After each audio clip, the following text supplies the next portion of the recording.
Bueno, les prometí que teníamos una entrevista fuerte con uno de los candidatos que concita mayor atención por estos días para las elecciones de dentro de 9 días apenas. Y aquí está, en los estudios de Radio con Vos, Leandro Santoro. Gracias por venir, Leandro. Muchas gracias por la invitación. La última vez cuando lo hicimos por teléfono, tuvimos muchísima repercusión del reportaje. Sí.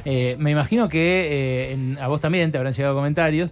Y es muy curioso lo que decía Noé. La lectura que se hace desde cada lugar es le pasó por arriba, lo cacheteó. Santoro lo cacheteó, lo tiró en el piso, Berco lo tiró. Increíble. Hoy no nos vamos a cachetear. No, pero antes tampoco se cachetearon, chicos. Pero viste, no sé si la grieta, llamarlo, pero cada uno escucha algo y le da una significación completamente diferente. ¿Qué lección sacaste de la derrota de las PASO para estas elecciones de noviembre? No, lección, no sé. No podría decir, mira, saqué tal lección. Nada de lo que sucedió me sorprendió demasiado. Así que uno saca lecciones de cosas más sencillas, no de acontecimientos de esa naturaleza. Me parece berreta decir, yo desconfiaría de alguien que dice, como perdí las elecciones, me di cuenta que tal cosa. No hace falta perder o ganar para corregir posiciones o para aprender, ¿no? Así que no, la verdad, honestamente te lo digo, no me trajo ninguna conclusión en particular. Las conclusiones las voy sacando en el día a día. ¿Qué crees que va a teñir estos 2 años que vienen, donde vos vas a ser una de las espadas parlamentarias del oficialismo, y va a ser un oficialismo que va a estar más en minoría si se replican los resultados de las PASO? Supongo que la deuda, por lo menos la primera parte del año que viene, va a estar muy condicionada por eso, por los vencimientos horribles que heredamos, ¿no? Ese cronograma imposible que acordó el macrismo con el fondo. En segundo lugar, supongo yo que dependerá mucho de cómo se construya la oposición, alrededor de qué ejes. Habrá que ver si efectivamente Larreta y Macri dejan que la ultraderecha le fije la agenda o si van a tratar de construir una alternativa más moderada. Hasta ahora pareciera ser que la política se las pone Sper y Milei y Patricia Bullrich desde afuera. Así que para hacer algún tipo de pronóstico habría que ver cómo evoluciona esa relación. Hablabas de Bullrich, ¿qué te pareció lo que dijo de Cristina, que se borra, que no quiere estar en la foto de la derrota? Es increíble, me da lástima, ¿viste? Porque la verdad es que seguramente hay un sector de la sociedad que le cree. Ella le habla a un sector de la sociedad que quiere creer esas cosas, pero habla de una sociedad infantil que supone que las cosas que pasan en las películas se traducen literalmente a la realidad, y no es así, ¿viste? Yo creo que nadie, ni siquiera los que están enfrente ideológicamente nuestro, pueden utilizar un tema de salud para especular electoralmente. No puedo creer, digamos, que nos tomemos en serio ese debate. Bueno, vas a tener que debatir con muchos de ellos en el Congreso. Vos decías recién, hay que ver si terminan dejándose conducir por Milei y por Espert. Todo indica que van hacia ese lugar. Sí. ¿Cómo te imaginás un Congreso en el que probablemente el Frente de Todos no tenga mayoría y tenga una oposición tan confrontativa enfrente con la que va a ser muy difícil llegar a algún acuerdo? Lo que pasa es que a mí no me preocupa la confrontación per se, me preocupa la irracionalidad en la línea de argumentar. Eso es lo que verdaderamente me preocupa. Porque eso además creo que enloquece a la sociedad. Estamos muy acostumbrados a que circulen discursos delirantes que se los tomen como legítimos. O que, por ejemplo, se valide la agresión o la descalificación o incluso la intolerancia. Esto es algo para mí relativamente novedoso a este grado y a este nivel. Entonces me preocupa más eso. Después, viste, si el discurso opositor es coherente, sólido y te lastima argumentalmente, pero lo hace con reglas de juego claras, me parece que es interesante, es un desafío intelectual. Eso sí te provoca conclusiones. El problema es cuando es la chicana, cuando es un argumento tan delirante que uno no sabe si contestarlo o si dejarlo pasar. Bueno, pero el Congreso va hacia eso. No me deprimo.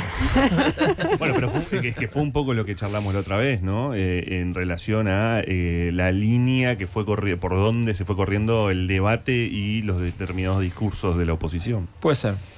También, uno ve cómo se discute en otros países del mundo y estos casos que parecen aislados en realidad empiezan a ser la regla, ya no la excepción.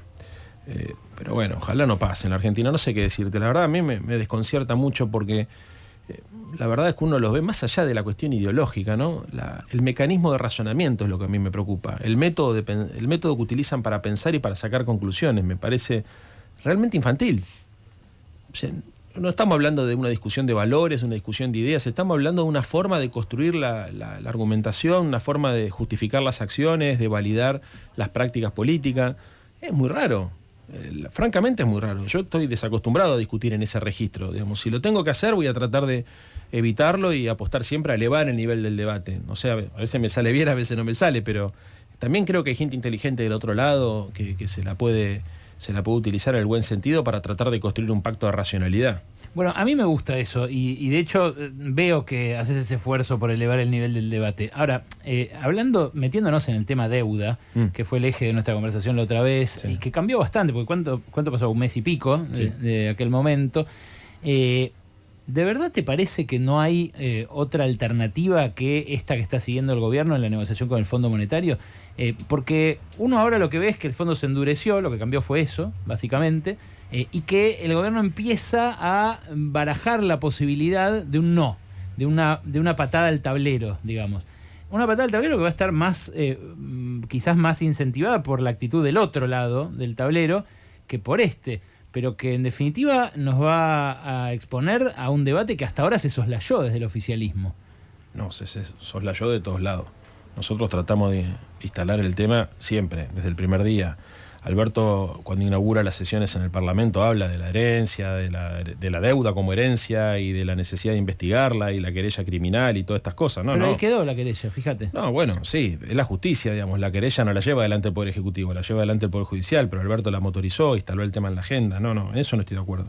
Es más, yo creo que es un tema que debería ser materia de análisis por los medios de comunicación, porque es el principal corset que tiene la economía argentina. Nosotros hablamos todos los días de esto. Bueno, pero Berco, vos no sos los medios, vos sos un sector, digamos. Sí, claro. Pero poner los canales hegemónicos o los programas de análisis político y te vas a dar cuenta que en general se utilizan otro tipo de argumentos para polarizar en la sociedad. Nunca se polariza, ni se discute, ni se analiza en función de los verdaderos problemas. En general se analiza las cosas. A ver, hasta hace 10 días estábamos hablando del terrorismo mapuche. ¿Me entendés? Y se dejó de hablar del terrorismo mapuche, era muy peligroso hasta hace una semana y hoy seguramente la gente que me está escuchando ahora dice, uy, ¿te acordás que hace una semana que se habla del terrorismo mapuche? Bueno, es el país que tenemos. ¿Qué creo, Berco? Creo que el principal problema que tiene nuestra economía es la ausencia de dólares, ¿no? Lo que vos conocés mejor que yo, la restricción externa, las dificultades de una matriz productiva desequilibrada que necesita dólares para producir, que incluso necesita importar para exportar. Es muy complejo eso. Y la Argentina tiene características culturales que la hacen un país especial, porque no solamente tenés una estructura productiva que demanda dólares para crecer, sino que además tenés una tendencia a la dolarización de activos permanente, hace 50 años. Total. Que complica muchísimo las cosas, porque cuando hay un excedente económico, el dueño del molino se compra un canuto de dólares y si puede lo saca del país, pero el almacenero cuando tiene un manguito también, digamos, en la memoria colectiva está que cuando tenés un manguito extra tenés que comprar dólares y meterlo en una lata o abajo del colchón. Ahora a nivel macroeconómico empeoró porque en los últimos 20 años la capacidad de almacenamiento en silobolsas se multiplicó por 20 y la cosecha por 3. Entonces hay se autonomizó, digamos, la producción de granos y de dólares del Banco Central. Ahora, frente a eso, el gobierno que, por ejemplo, una de las cosas que a mí más me ilusionó y que me parecía que era de lo más innovador que podía hacer, que era tener una empresa testigo en el sector más dinámico de la economía, Vicentín. Dio marcha atrás. ¿Por qué a alguien que le parecía bien la expropiación de una empresa que además nos choreó 300 millones de dólares a los argentinos, pues se los dio Macri del Banco Nación, los fugó, armó una estructura offshore? ¿Por qué deberíamos votarlos si ustedes se arrugaron ahí? Bueno, no seas tan exagerado. Vamos por parte. Porque además estamos mezclando los debates. Una cosa es que se tendría que haber hecho con Vicentín y otra cosa es si tenemos o no tenemos condiciones para ponernos más duros o para decir directamente vamos hacia el default. El común denominador es la audacia política y los dólares. Bueno, y la lectura de la correlación de fuerza. Yo te decía en la discusión que tuvimos hace algunos días atrás que la correlación de fuerzas incluye un montón de elementos.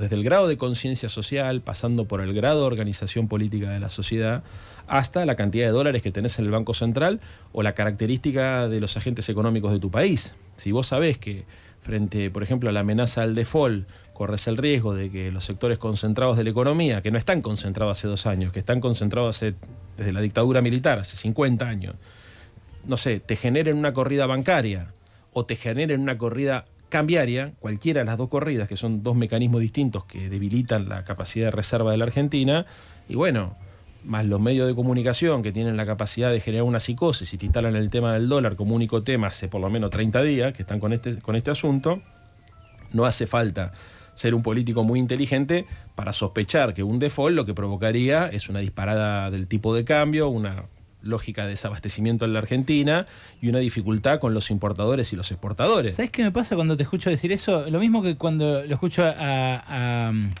Ernesto, acá a la mañana, que yo lo escucho todas las mañanas, o a otros comunicadores con los cuales yo estoy de acuerdo en muchas cosas de su mirada, hablar de que Cristina, o el kirchnerismo dentro del Frente de Todos, propone jugar en la cornisa. Él lo dice así, vos decís, no hay que ser muy inteligente para descubrir que un default nos llevaría a una corrida. Es como que asocian inteligencia y pragmatismo y sosiego a conservadurismo. ¿Pero quién es conservador? Yo no soy un tipo conservador. Pero si, no, yo te la voy a dar vuelta. ¿Por qué es inteligente? Porque creo, acá hay dos... Es inteligente la opción cautelosa. Si acá, ante lo que estamos, es ante una disyuntiva histórica en la cual nos están matando de hambre a la mayoría de la población. Tipos que se quedaron con los dólares. Ordenemos el debate. Vamos por parte. Primero, porque vos sabés que una de las cosas que hace la economía es anticipa conductas. O sea, vos sos eso. A vos te formaron para anticipar conducta. Cuando vos decís, si yo subo la tasa de interés, en teoría lo que pasa es que aumentan las inversiones, eso ayuda a que se cree el empleo, desencadenás una serie de especulaciones que las suponés como válidas para tomar una decisión. Entonces, no me vengas a decir que yo te estoy enseñando algo, porque en realidad la ciencia en la cual vos te especializaste se dedica a esto que estoy haciendo yo. Y la que te especializaste vos, que es la política, por eso. Procura ensanchar los límites de eso. Sí, claro, por supuesto. Ahora, digamos, la política, además de ensanchar los límites, lo primero que tiene que hacer es leer la correlación de fuerza y leer el estado de situación en el cual a vos te toca gobernar. No es lo mismo, por ejemplo, gobernar si estás en pandemia que si no estás en pandemia. No es lo mismo gobernar si recibís un país con dólares en el central que si recibís un país endeudado. 100% de acuerdo. No es lo mismo gobernar si el grado de... todo lo que yo te estoy diciendo que hay que considerar. No es lo mismo gobernar después de haber perdido unas pasos y probablemente perder en el 14 de noviembre que gobernar después de haber ganado en primera vuelta. Exactamente. Como hizo Alberto Fernández. Exactamente. ¿Por qué? Bueno, pero pará un minuto. Pero ese momento se perdió. Pará, déjame terminar. Si no, hacemos la misma que hace la prensa que tanto criticamos, ¿no es cierto? O sea, adelante. Mira, hay dos éticas. Hay una ética de las convicciones y una ética de la responsabilidad, que es la que siempre ha teñido estos debates. La tiñe, en el sentido de que te pone de un lado y del otro. Es diferente la posición que yo tenía antes de ser candidato que la que tengo ahora, porque yo sé que si digo alguna cosa que por ahí se corre un poco de lo que la gente espera, puedo ir a la tapa de los diarios y puedo lastimar a mi gobierno, e incluso puedo lastimar la capacidad de negociación de mi gobierno. Yo tengo una ética de la responsabilidad que ejercer. ¿Por qué? Porque ya no hablo por mí. Por ahí hasta el 15. El 15 me invitás y voy a tener más libertad para decir un montón de cosas, porque entre otras cosas, si me equivoco, se equivoca Leandro Santoro. Hoy si me equivoco, se equivoca el Frente de Todos y el gobierno argentino. Segundo lugar, cuando sos parte de una lista que está al frente del Estado y que tiene que explicar cosas que hacen a la vida cotidiana, y además que los actores económicos y los actores políticos leen lo que vos estás diciendo para tratar de anticipar conductas, el grado de responsabilidad es doble. Entonces, no es lo mismo opinar siendo periodista que siendo candidato, no es lo mismo opinar siendo candidato a diputado del gobierno de turno que siendo candidato a diputado de la oposición. Con todas estas explicaciones, lo que trato de decirte es que cuando nosotros hablamos de cómo enfrentar un proceso de esta naturaleza, hablamos en general de cosas que no sabemos que van a suceder, porque todo entra dentro del terreno de la especulación. Vos especulás que en realidad hay un margen para, por ejemplo, para pelearse con el fondo o incluso para defaultear la deuda, y si te equivocas, en el peor de los casos, alguno te escribe en Twitter: che, Berco, sos un pelotudo si te equivocas. Si yo me equivoco y agarro y digo, la verdad que tenés razón, Berco, desde la ética de las convicciones, la deuda asumida por el Fondo Monetario, asumida por el gobierno argentino frente al fondo, es una irresponsabilidad de Macri, que se haga cargo Macri, que la paguen los ricos y qué sé yo. Las consecuencias de mis declaraciones no son solamente que la gente me puede putear o apoyar en Twitter. Las consecuencias de mis declaraciones son que voy a la tapa de los diarios, que le terminan preguntando al presidente por lo que dijo su candidato a diputado, que eso después se termina levantando en la prensa internacional, que empiezan todos a discutir si la Argentina está dispuesta o no está dispuesta a pagar la deuda, eso profundiza las tensiones cambiarias, saltan los formadores de opinión o los economistas pagados por el establishment, que son los que escriben los informes que orientan la conducta de los agentes económicos concentrados, y dicen, está claro que el gobierno es un irresponsable, entonces empiezan, los depósitos, guarda, tenés depósito en dólares, mirá que si salen todo el mundo a buscar los depósitos un día, el banco no te lo puede devolver, y empiezan con la psicosis, el blue está barato o está caro, el contado con líquido 13. Se desata una guerra psicológica que es la que determina que históricamente, cada 2 años y en la semana electoral, digamos, la Argentina tiene que vender un montón de dólares que hoy la Argentina no tiene. Entonces las consecuencias de mi discurso pueden impactar, aunque parezca insólito. A mí me parece insólito porque me parece insólito el lugar que termino ocupando por ser el candidato a diputado nacional del gobierno. No me parece insólito, me parece absolutamente lógico lo que decís. Lo que no entiendo es cómo entra en ese esquema la Cámpora diciendo la deuda no la vamos a pagar con el hambre del pueblo.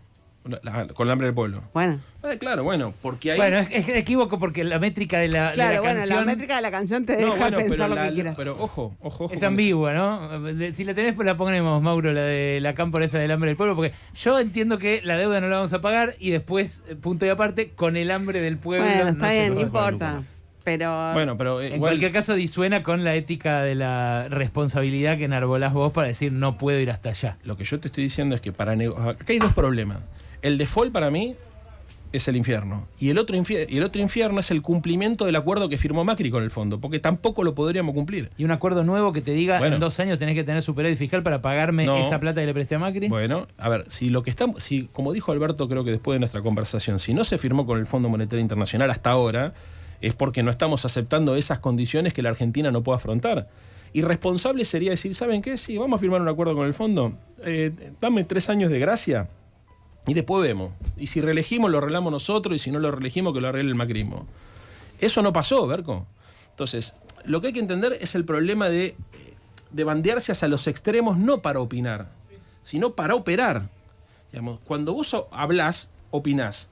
Si yo hablo... En este contexto electoral estoy operando y estoy interviniendo sobre la realidad. Sí, entonces, claro. El grado de responsabilidad que yo tengo para formular mis declaraciones es muy superior al que tenés que tener vos de acá hasta el 15. Después del 15 seguramente tu palabra va a ser más importante que la mía porque vos vas a tener más presencia en los medios de comunicación y sos un formador de opinión que la gente escucha, etc. De acá hasta el 15 mi situación es diferente. Entonces yo estoy obligado a tratar de hacer un ejercicio intelectual con la audiencia que entienda la complejidad de la negociación argentina. O sea, la complejidad de la negociación argentina es: no podemos cumplir con el cronograma de vencimiento que dejó Macri, es imposible, no se le puede dar al fondo 19.000 palos el año que viene, porque además para que la Argentina crezca a una tasa del 4% se necesitan más o menos 25.000 millones de dólares. Sí, claro. Muy bien. No los tenemos ni se va a juntar con el flujo que entre de la liquidación del campo. No va a pasar eso.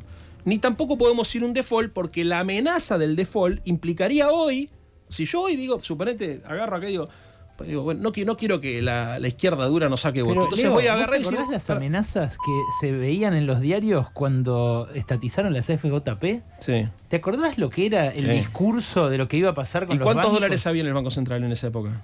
No lo recuerdo en este momento, pero... Sí, buscalo y te vas a entender un montón de cosas. Ale, porque el problema que vos tenés hoy acá es que el dólar coordina todos los precios de la economía y no tenés dólares en el central.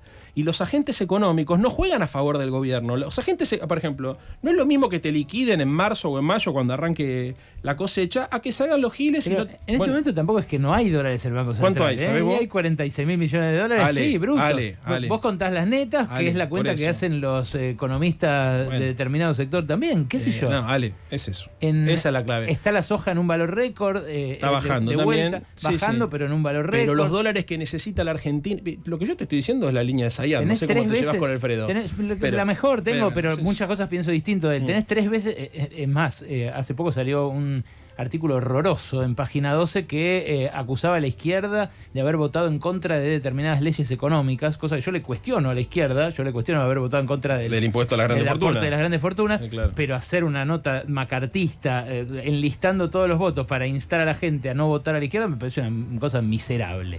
Ahora, tampoco miserable, ¿no? Yo no la leí la nota. No creo que lo haya hecho, no lo hizo Alfredo, pero bueno. más allá de eso... ¿No la hizo Alfredo? No la hizo alguien de su sección.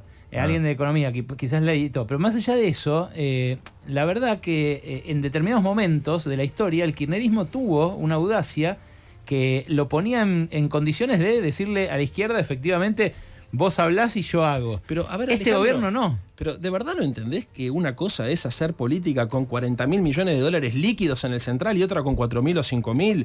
Que una cosa es hacerlo cuando ganaste una elección y otra cuando perdiste. Que una cosa es hacerlo cuando tenés a Chávez, a Evo, a Lula en la región y otra cosa cuando lo tenés a Bolsonaro. Pero entonces... Pará, déjame terminar. Sí.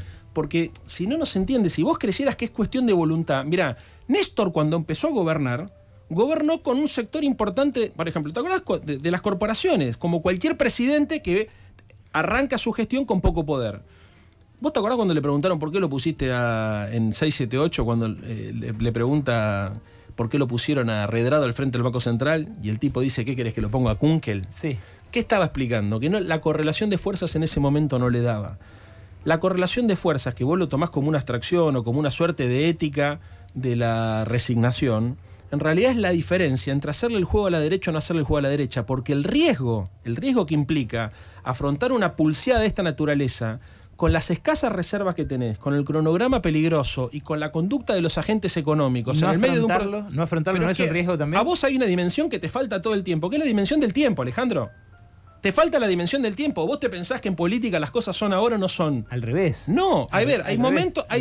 Mira, Alfonsín pudo, por ejemplo, durante los 80, instalar un tema que era impensado, que era el del juicio a la Junta. ¿Eso no fue audacia? Montón, pero ¿No tenía sonadas militares que le amenazaban la continuidad de su gobierno? Exactamente. Y eso no es como tener pocos dólares en el Banco Central. No, porque ¿qué fue lo que pasó?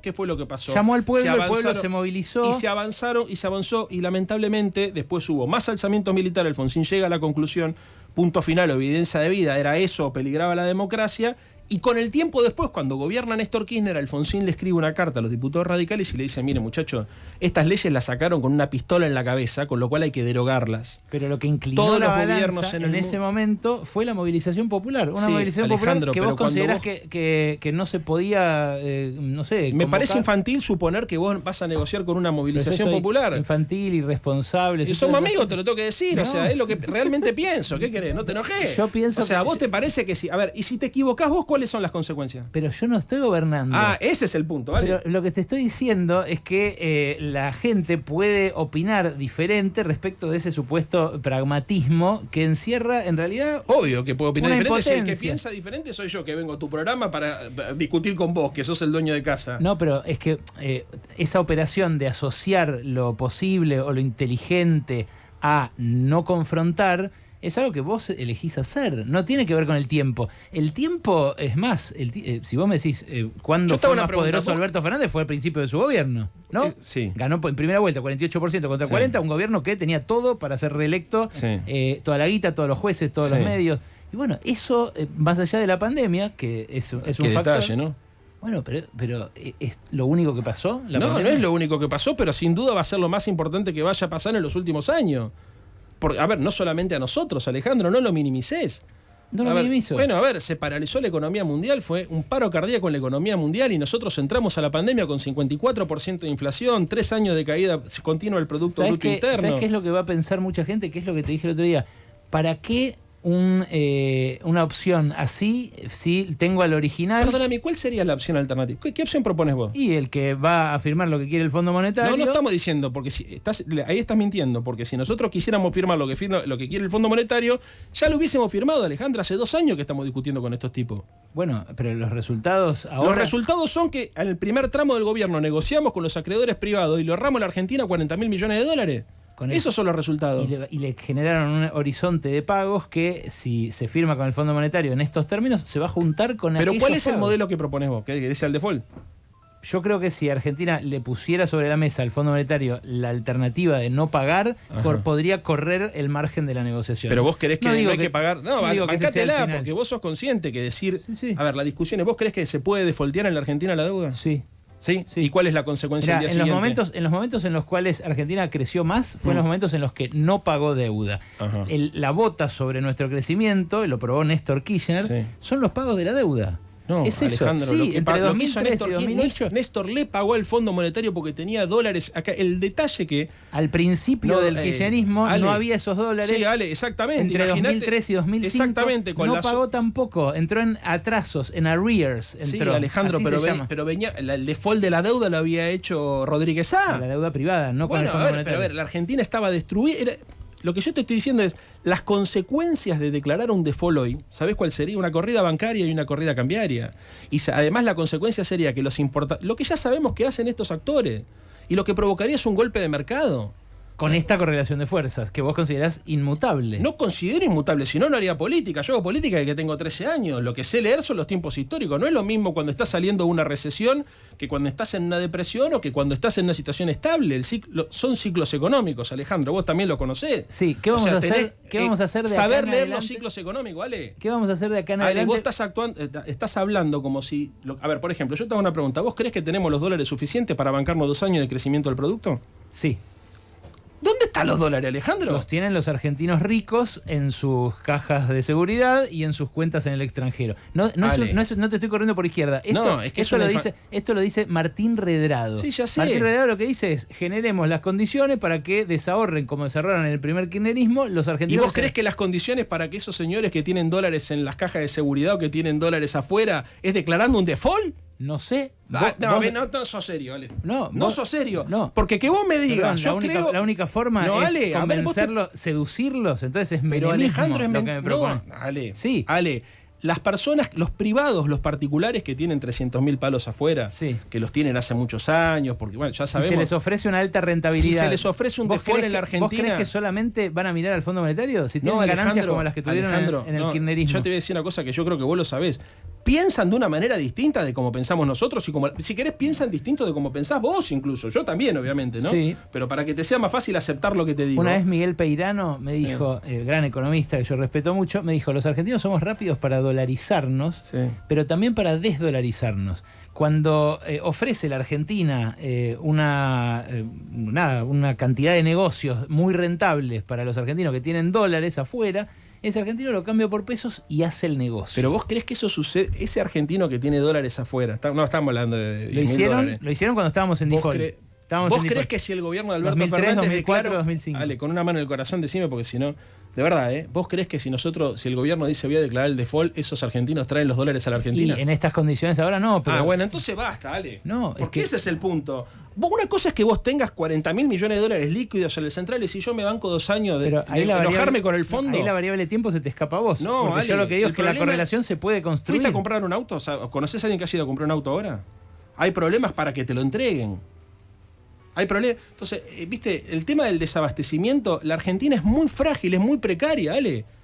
Las empresas... Bueno, entonces vamos a la pregunta que te hice la otra vez y que quedó sin responder, que es: ¿entonces para qué quieren gobernar? No, hermano, a ver, no es que entonces para qué quieren gobernar, porque en todo caso preguntame para qué querés gobernar la Argentina, que tiene esta característica, porque vos lo resumís a un planteo voluntarista, como si fuera una cuestión de voluntad, porque en este contexto, a pesar de todo lo que estamos discutiendo, se puso un impuesto a las grandes fortunas que la izquierda votó en contra, se llevó adelante una ampliación presupuestaria del gasto social que la izquierda no defendió y que sin embargo eso amerita que todo el tiempo nos estén diciendo que la emisión irresponsable y que la maroma de Mahoma... Toda la primera parte de este año se ajustó fiscalmente. No se ajustó, siguió expandiéndose el gasto. No, mirá la partida de jubilación, mirá la partida de sueldo. Seguó expandiéndose el gasto por encima de la inflación. Lo que pasa, Alejandro, que nosotros tenemos dos problemas: la inflación y la recesión.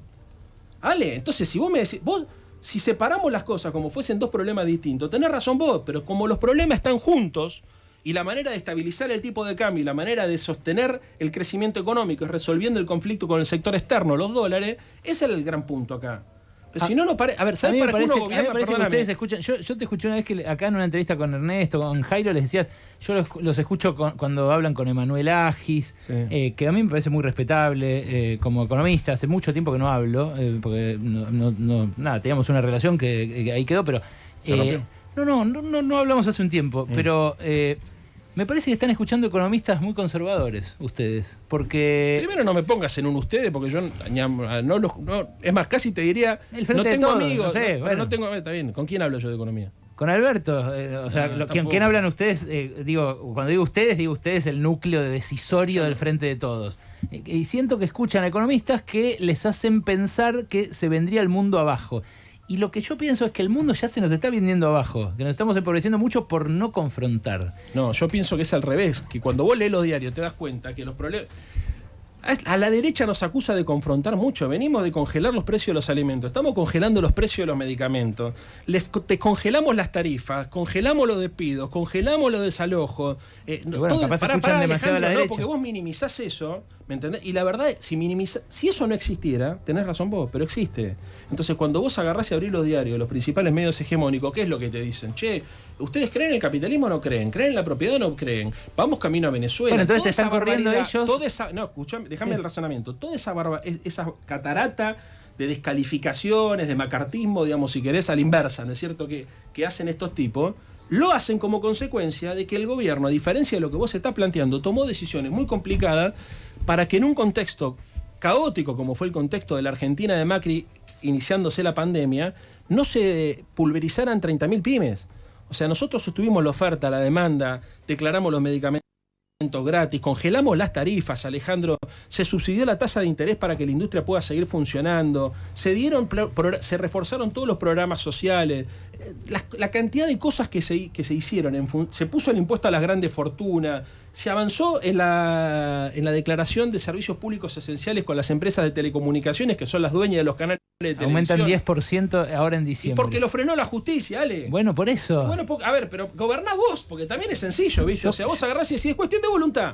Porque además, ¿sabés qué? Creo que le haces mal a la gente, porque si la gente pensara que de verdad las cosas que no se hacen es por falta de coraje, la pregunta que que es lo que te hice la vez pasada, ¿vos creés que de verdad hoy estamos en condiciones de declarar el default y de pedirle a los tipos que tienen los dólares afuera que los traigan para financiar los programas de crecimiento de la Argentina? Alejandro, por favor. Yo pensé que iba a ser el gobierno que nos iba a sacar de encima la bota del Fondo Monetario. Yo también, Alejandro, pero apareció una pandemia en el medio de este bardo. ¿Qué parte es la que no se entiende de esto? Y cuando aparece la pandemia, a los 99 días, se destruye la economía y empiezan a suceder un montón de cosas que vos las conocés porque sos economista. Entonces, a ver, nosotros teníamos plata, el Estado argentino teníamos la idea de utilizar el crédito para estimular el consumo, para estimular la producción, y lo tuvimos que utilizar para que las empresas no quiebren.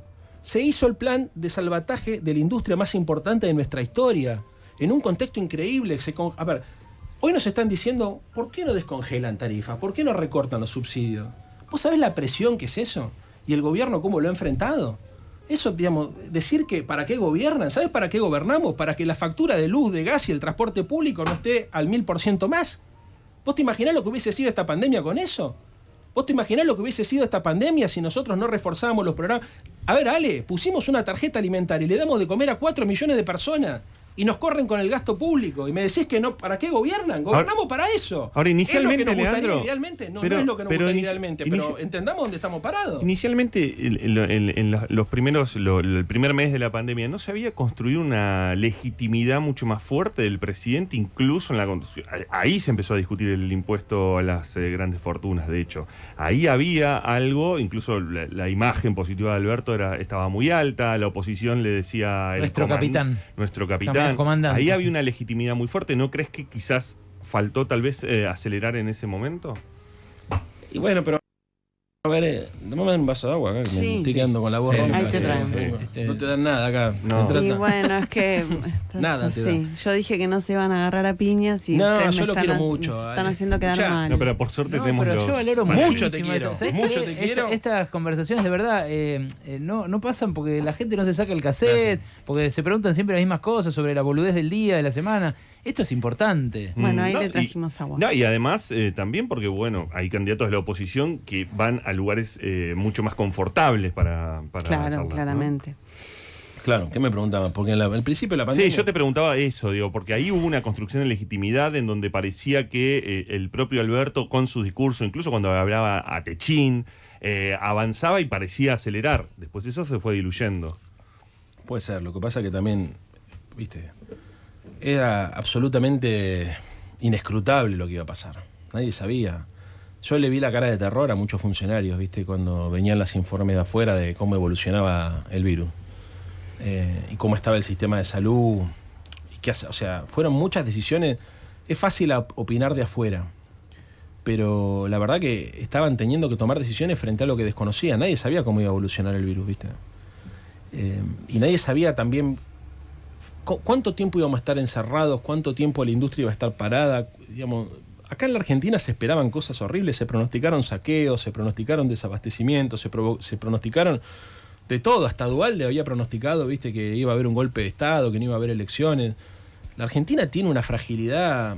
Mirá, la estructura social de la Argentina es muy precaria, y es consecuencia de que se desindustrializó durante los 70, en la época de la dictadura, y después durante los 90. Mucha gente perdió el empleo formal y pasó a trabajar en la informalidad, entonces cada vez que hay una crisis económica, millones de personas pasan a la pobreza de la mañana a la noche. Es un problema espantoso ese. Esta pandemia, digamos, no te agarra igual si estás en Europa que si estás en un país del tercer mundo como estamos nosotros. Pero de vuelta, y mirando las deudas que tiene esta democracia, que, bueno, en la cual vivimos la mayoría de nuestra vida, vos y yo, sí. ¿Se puede revertir con tanta cautela ese daño que se hizo tan de golpe en la dictadura y que cambió tanto esta sociedad? Yo no sé dónde ves la cautela. Yo lo que estoy viendo, digamos, que insisto con lo mismo, no sé ya. Sí, porque mejoras de a poquito, van a revertir mejora apenas un poquito. Pero ¿sabés cuál es el problema? ¿Sabés cuál es medida? Pero ¿sabés cuál es el riesgo, Alejandro? Que por aplicar programas maximalistas donde todo depende de la voluntad, escuchá, le terminás haciendo el juego a la derecha, porque parece que vos no ves lo que lo que no es ustedes es maximalista. No, lo que es el problema. No, todo lo que no es opinar desde la ética de la responsabilidad. Vos sos un tipo que cuando escribís con datos duros.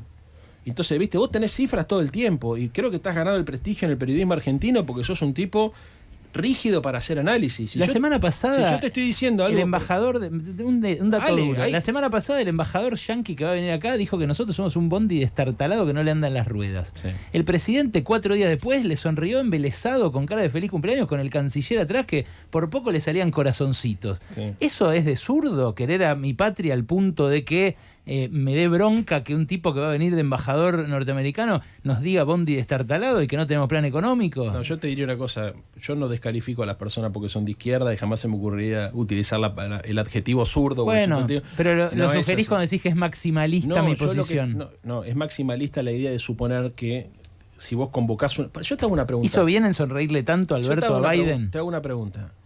¿Por qué la Argentina por qué no convocamos una marcha cuando tomamos la deuda externa?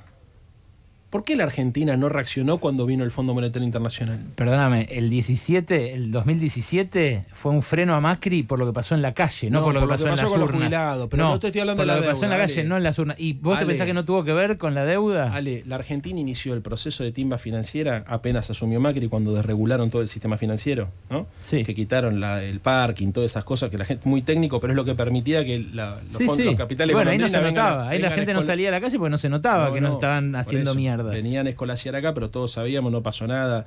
Fuimos al Fondo Monetario Internacional, no pasó nada. Lo que yo estoy diciendo es, ojo, que la ideas... Yo grité todo lo que pude y un montón de gente Alejandro, también. Me estás cargando y ya hemos estado juntos, digamos. Sí. Lo que yo te estoy diciendo es otra cosa, es que la sociedad argentina, digamos, las ideas que vos defendés y las ideas que por las cuales vos militás son minoría en la sociedad argentina. Entonces hay todo un trabajo de... Cuando yo te hablo de correlación de fuerza, te digo, meté los dólares y meté el grado de conciencia y de organización. Porque acaba de ganar en las elecciones primarias dos fuerzas políticas, una de derecha y otra de ultraderecha, que tienen un discurso exactamente contrario, ¿me entendés? Y además son los que construyen el sentido común en la Argentina. Hoy no pareciera ser que la sociedad argentina está pidiendo default. Si yo, por ejemplo, asumiera la posición tuya y dijera, no, tenemos que ir al default, ¿sabés cuál sería la consecuencia? Primero, que jodería las variables macroeconómicas y financieras de la Argentina. Y segundo, que fortalecería la posición de la derecha. Vos decías... Este es el punto. Lo que estoy diciendo es que cuando es históricamente lo que ha pasado, no en la Argentina, en el mundo, digamos, uno tiene que saber calibrar en cada momento histórico cuáles son la batería de propuestas políticas y saber entender cuál es la correlación de fuerza, porque corres el riesgo de que por quedarte tranquilo con tu conciencia termines generando condiciones para que venga un gobierno no de derecha, de ultraderecha. Ale. En tu diagnóstico, Leandro, lo que me parece que falta es una visión de futuro. Vos antes decías, falta en el análisis que hace Ale la dimensión del tiempo. ¿Vos qué te imaginás de acá a un año? En mi discurso no falta la dimensión de futuro. No, en tu diagnóstico. En mi diagnóstico. Yo estoy respondiendo a las preguntas que me hacen ustedes. Está bien. Bueno, entonces, ahora te pregunto. Bueno, muy bien. Entonces, no creo que un año sea el futuro, ¿eh? Creo que un año es el corto plazo. El futuro es otra cosa. Creo que sí que se necesita, entre otras cosas, despejar este cronograma horrible, y creo que la Argentina tiene que definir un modelo de acumulación, un modelo de desarrollo y un modelo de distribución. Creo que la izquierda racional, democrática, tiene que trabajar mucho culturalmente en la sociedad argentina para lograr instalar valores que hoy están en retroceso, como el valor de la solidaridad, como el valor de lo público, como el valor de la política. Creo que hoy en el mundo y en la Argentina en particular está avanzando mucho el individualismo, el mercantilismo, la lógica de corto plazo, el antiestatismo, que se prevalece lo privado por sobre lo público. Creo que es necesario también, pensando en el futuro, que discutamos un modelo de democracia. Yo le llamo a eso, el modelo de democracia que yo quiero construir es un modelo de democracia comunitaria, donde la comunidad sea más importante que el individualismo y que el ser humano egoísta, donde se reconozca al otro. Creo que hay que incluir la dimensión de la sensibilidad. Creo en la ética militante, que es la ética que combina la vocación de servicio y la vocación de poder. Creo que la izquierda se merece incluir en su dimensión argumental, teórica y filosófica la dimensión pragmática, para poder construir un discurso que no solamente sea tranquilizador con la conciencia, que es lo que yo me refiero cuando hablo de la ética de las convicciones, sino que además pueda ser tranquilizador con la conciencia futura. O sea, uno tiene que lograr construir un argumento que sea posible, no solamente un argumento que nos permita dormir tranquilo, pero que como consecuencia de ese argumento o de la militancia de ese argumento sea la derecha la que resuelva. Yo quiero gobernar la Argentina. Quiero que las ideas que nosotros defendemos, que estoy seguro que son las mismas ideas para todos los valores, sean los que gobiernen la Argentina. Y creo que en este contexto histórico, lo que ha pasado no solamente acá, sino en el mundo, como consecuencia de la pandemia, de las medidas de cuidado, es que hay ideas que están orientadas sobre otros valores que han ganado mucho terreno. Bueno, el marco capitalista nos exige que pongamos avisos y que se termine la entrevista. Pero no quiero dejar de decirte algo sobre esta idea de que el discurso cuestionador es autocomplaciente o tranquilizador. Porque me parece que si te dejo pasar eso, le falta el respeto, no sé, a la memoria de los revolucionarios que hubo durante todo el siglo. ¿Y yo se lo ofendí? Y sí, porque, no, Alejandro. Y sí, porque vos pensás que cuando desafiaba sus límites Fidel Castro en Sierra Maestra estaba autocomplaciéndose. Estaba diciendo yo quiero estar bien conmigo mismo. ¿Sabés le qué? Cambió la vida 60 años. Pero Alejandro, 20 años después, cuando a Fidel Castro le preguntaron, y 30 años después, si él creía que la metodología de la guerrilla o de la acción revolucionaria seguía siendo legítima, dijo que no. El mismo, con ese argumento te quiero decir que estás equivocado vos, Ale. El Fidel Castro del 59, tomó la decisión de generar adelante un foco guerrillero como consecuencia de que supo leer la correlación de fuerza y que en Cuba en ese momento se podía. Pero en ese Después momento, le costó la vida al Che, Alejandro. Y en Después ese momento el error de no haber... En ese momento a él le decían que era un loco. Pero no, Ale, como a todas las personas que le cambiaron la vida a sus contemporáneos. Después le costó la vida al Che por no haber sabido leer la correlación de fuerza en Bolivia, le costó la vida al Che, y después cuando Fidel Castro en los 90 tenía que recomendar acerca de lo que había que hacer, desalentaba la idea foquista del foco guerrillero revolucionario y la vía armada hacia el socialismo, ¿vale? Lo que te quiero decir es que repensá ese argumento, porque sobre ese argumento, sobre la experiencia histórica de Fidel, que nunca aconsejó hacer lo mismo durante, cuando evolucionó la historia... Se aplica a todos los demás casos a los cuales vos les dirías que se autocomplacen. Es la etapa histórica, Alejandro. Si nosotros tuviésemos 40.000 millones de dólares en el Banco Central y tuviésemos otro contexto ideológico, cultural, mi discurso, digamos, filosóficamente seguiría siendo... Vos tenés que, para mí, hay que hacer una distinción entre lo filosófico y lo político. La dimensión filosófica tiene responsabilidades en la historia, entonces se traduce políticamente. Eso, la traducción política implica saber leer la correlación de fuerza, saber leer la experiencia histórica, saber leer, Alejandro, hasta dónde se puede plantear... Uno no tiene que... Sin ir a la Sierra Maestra. No, es la diferencia entre la quimera y la utopía. Un delegado de base de una fábrica que hoy está laburando ahí para que sus compañeros tengan un aumento y que llega más temprano para piquetear la puerta, para volantear, que da el ejemplo, que labura más, que labura hora extra y que encima tiene una familia. Ese tipo no lo hace para quedarse tranquilo. Obvio que no. Eso te digo. Y yo que estoy hablando de un programa de gobierno, no estoy hablando de la acción militante. Lo que vos contás es la historia de mi vida, macho. Por eso. Yo hago eso que estás diciendo vos desde que tengo 13 años. A los que hacen eso, Ale, pero yo dicen hago se eso. puede más. Hay otros que lo hacen y dicen se puede más. No, estamos diciendo otra cosa. Yo lo que te estoy diciendo es que no hay que confundir la utopía con la quimera. Mirá, la utopía es lo que nos permite caminar, ¿no? Yo soy una persona de utopías, de muchas utopías.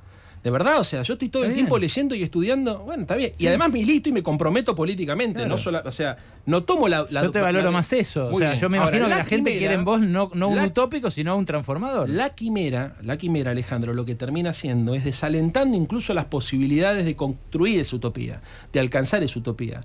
Hay que distinguir entre la quimera y la utopía. Yo creo que vos estás mezclando las dos cosas. Las utopías nos sirven para caminar, desafían la realidad, transforman lo posible. Yo no soy un conservador que dice, mira, esto es lo posible. Lo que estoy diciendo es el tiempo. Hay momentos históricos, hay momentos históricos. Me quedo con eso. Bueno, gracias a Dios. Por favor, que diga algo positivo. Aparte estoy en campaña. Valorame esto, Ale. Estoy en campaña electoral. Sí. ¿No es cierto? No sé. Y venís a discutir honestamente estas cosas. Eso es muy grosso. Sí, claro que sí. Lo revaloro. Pero aparte, podríamos venir en otro. No, podríamos hacer esto 6 horas más y hacerlo acá en el balcón para que lo escuchen en la puerta. ¿Sabes para qué vine acá? Asado, vine acá para que me votes vos. No solamente Ángela, ¿me entendés? Vine para que me votes vos. Pero vota en la provincia de Buenos Aires. Vota en provincia de Buenos Aires, Leandro. Ahí te asoraron mal. Gracias, Leo. Le voy a decir Ángela. Leandro Santoro en Pasaron Cosas.